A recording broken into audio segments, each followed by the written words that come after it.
Romance scams have reached epidemic proportions in the US. People are being swindled out of hundreds of thousands of dollars believing that they are in love. We wanted to understand who was behind these crimes. So we traveled to Ghana in West Africa, where we managed to get inside, undercover, into these syndicates, where these young Ghanaian men across the country are in these underground boiler rooms, luring people online, scouring the internet on online dating sites to lure them into these romance scams.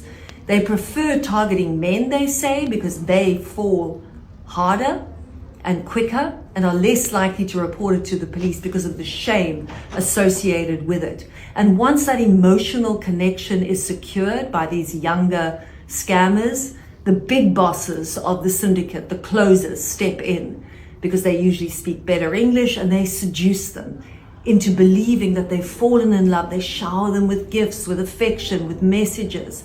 They think they've met the love of their lives, and they choose to target the bereaved, the elderly, people maybe who've lost a spouse, who are in mourning and are desperate for some kind of connection. Americans, they say, are lonely. They live online, so they're easy to scam because their whole lives are spent on the internet. Once they've secured that connection, then the business part comes. And sometimes it can take 6 months. And they'll introduce it slowly, saying, you know, my grandmother left me a gold mine in Ghana. Do you want to invest to secure our happy future together? And we see people parting with hundreds of thousands of dollars in fake investments and non-existent gold mines. Down a dusty alley in Accra, young men cast off their true identities as they enter this apartment. They call it their hustle kingdom. Meet Ghana's Yahoo boys, online fraudsters who swindle Americans out of millions of dollars by luring them into romance scams. I go on online dating site, find a male friend. Abdullah, not his real name, is part of this syndicate that we filmed undercover. Late into the night, he scours online dating sites, preying on lonely older men over the age of 60, posing as this woman. I'll go on Instagram, use a girl's picture. I pretended to be a girl, chat with him. The scammers pretend to be white American women residing in the US, tricking men into falling in love with them.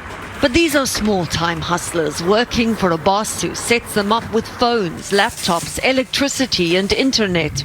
And there are hundreds more underground boiler rooms just like this throughout Ghana. I'm the mastermind behind the whole thing. That syndicate boss, Voodoo, together with a senior member who calls himself Kola. They've agreed to speak to us on condition we conceal their identities.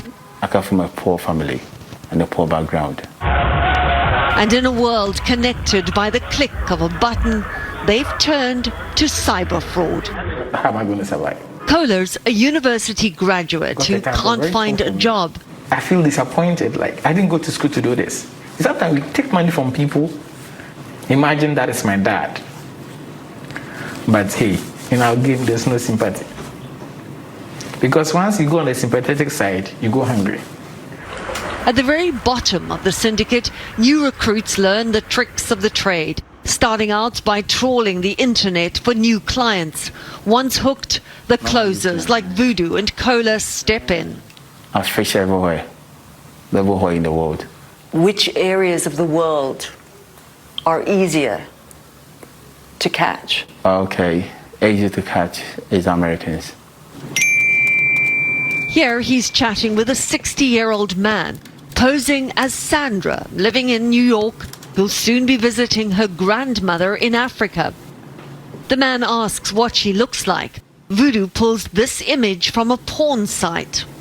Here's what comes next, the illusion of a budding romance. It begins with sending little tokens of affection, like chocolates or a teddy bear. They message constantly, laying on the attention and flattery. Then it's more expensive gifts to create the perception they are independently wealthy. When a victim insists on a video call, Voodoo hires online porn stars and records them acting out scenarios that he directs, from the mundane to the more raunchy. They think they're talking to this beautiful blonde woman. Yep. I've paid to just have her on a video call. There's a picture. If the victim gets suspicious, Voodoo works his magic. Here, he uses the image of one of his porn stars to forge an American passport as proof of identity. For in-person visits, they hire escorts who get a cut of the profits.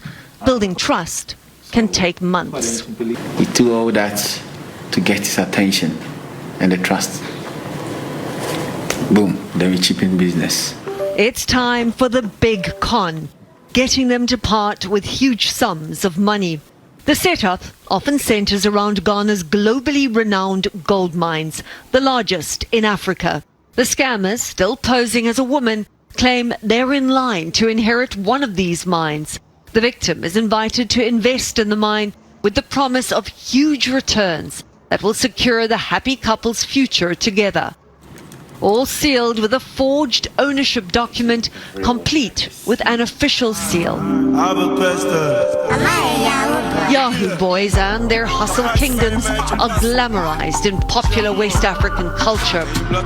Voodoo and Kola claim their biggest payout was in the millions.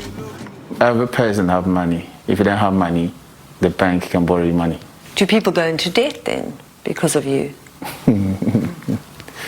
Yeah. They live a flashy lifestyle, expensive clubs, beach parties, fancy cars. We filmed one group celebrating a big payout by just throwing money in the air. But behind the flash and glitz, they style themselves as modern-day Robin Hoods. Robbing Peter to pay Paul, right? But the Pauls in this contest really need help. So, you lie and cheat for a living. How do I know you're not lying and cheating to me now? I don't lie and cheat for a living. I'm using what I have here to survive. I decided to be honest to you. In a country where poverty is rife and jobs are scarce, there's a long line of kids ripe for recruiting into crime. But once they've tasted the good life, they seldom leave, regardless of the cost to victims an ocean away. Now, I've seen a lot as a journalist, and one of the things that really surprised me about these syndicates and these scammers is just how sophisticated they are. It's very easy for people to fall for them. It's not because people are stupid or, easily conned.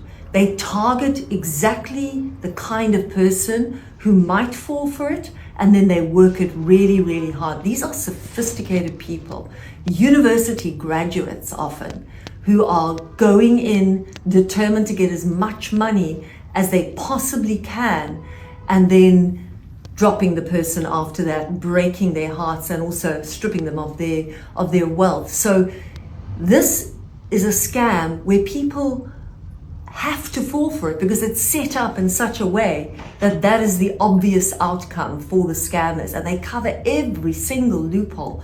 It is so sophisticated that sometimes it's hard and very painful for people to realize that actually they're being abused emotionally because they think they're in love, and they're about to be robbed of their wealth.